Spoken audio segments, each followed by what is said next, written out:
Pilipinas, nakatutok kayo ngayon dito sa PGT Exclusives. Huwag niyong kakalimutan na gamitin ang official hashtag for tonight at kasama ninyo, Lorraine Galvez. Ako naman si Wise Estabilio. At ngayon, kasama na natin ang napakagaling magbalanse na si Mark Navarro! Let's go, Mark! Nakabalance po siya mga kapamilya. Mahuhulog. Wala pala. Gusto ko yung cup ni Mark, ha? Yes. Anong message nung cup niya? I love Jesus. Diba? At syempre, congratulations, Mark. Diba? Dahil ang dami mo na balance, pati yung yeses ng ating judges, balance mo rin sila. Kamusta ang feeling na tapos ka na makapag-perform? Okay naman po, hindi na kinakabahan. Kanina ba kinakabahan ka? Opo, kinakabahan po kasi po, ang dami kong pong balancing. Ako kinakabahan din ako sa'yo na baka mamaya tumama ka sa mga ilaw. Pero Mark, paano mo nasabi yun, na-discover na ay talent itong pagbabalanse na to at pwede siyang pang Pilipinas Got Talent? nung nagsimula po ako magbenta po, yan po. Doon ko po siya parang na-training po yun. At na-practice po siya. So, talagang sinadya mong ma-practice. Hindi po, parang dati po kasi, parang laro ko lang po dati yun. Nanghiram po ako ng Tupperware po, yun po dati. Tapos po, nung nagbabalance na po ako, parang bumili na po ako ng Tupperware para po lagayan po ng paninda ko po. So, na-try mo yun as in 7 Tupperware habang nasa kalsada ka? Opo, mas marami pa po yun. Kapag maraming order, mas marami yun, syempre, Yes. pag gano'n. At nauubos ang benta. Opo, naubos naman po siya. Perfect ka Tama. doon. Ganyan no? ang business-minded. Yes, oo. Diba? Magkano naman ang kitaan sa isang araw, mga average? 1.5 po pag puno po yung Tupperware po ng 7. Yan po. Madami doon. Ang dami na rin. Net Kaya- ba yun or gross? Ano po?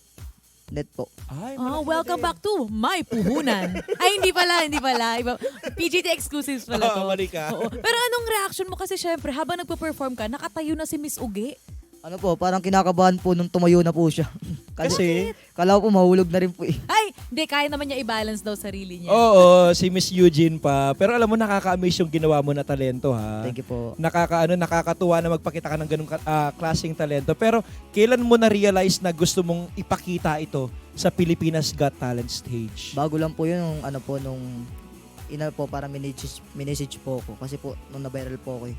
Nag-viral Opo, ka. nag-viral po sa po. Sabi ko na nga ba, ikaw yun eh. Hindi siya yung kumuha ng cellphone mo. Hindi yun. Iba pala. So nag-viral ka. Opo. Nakailang views yung iyong video? Umabot po ng 2 million. 2 million po. Wow. Opo. Dun sa video mo na nag-viral, ilang Tupperware naman ang binabalance Ano mo? po nun? yun? 7 po, tapos po may speaker po yung taas. Hindi mo ba naramdaman na 7 yung speaker mo, PGT7 tayo, perfect ka talaga para sa season na to? Ano po, dati po parang hindi din po kasi lang po balancing lang po yun. Balance lang po yun eh. Para pong wala pong bibilib sa akin. So parang para sa kanila, yung mga nakakita sa'yo, parang they see it as an ordinary talent. Parang ganun. Opo, para ordinary lang po yun sa mga tao. Pero tignan mo naman ang ating mga judges, talagang hindi pang ordinaryo itong talento mo. At hindi rin ordinaryo na paatras si Mark. Pero bakit mahalaga na mapanood ang talent mo sa Pilipinas Got Talent? Para po ma-inspire po yung mga kabataan ngayon po na para po kumita din po silang pera, magtrabaho din po sila tsaka po magbenta po. Yan po. Alam mo, habang tinitignan ka namin kanina, pinapanood ka namin kanina, no? Kitang-kita ko sa iyo yung parang kabataan na ang ganda ng disposisyon sa buhay, yung diskarte na andyan. Ano po parang sa isip ko po kasi para enjoy lang po yung yung pagbabalance ko po. Yun po. Tsaka po, matulong din po sa magulang. Yan po. At syempre dahil dyan, kanino mo ba dinededicate ang performance mo kanina? Sa magulang ko po. Yan po. Kasi po, kaming dalawa lang po nagtutulungan ni mama tsaka ako po eh. Yan po. Si mama po tagaluto, ako po naman po tagabenta. Yan po. Ano naman ang message mo para kay mama? Wag po tayo tumigil sa pagbebenta kasi po, ayan po yung hanap buhay natin simula pagkabata ko po.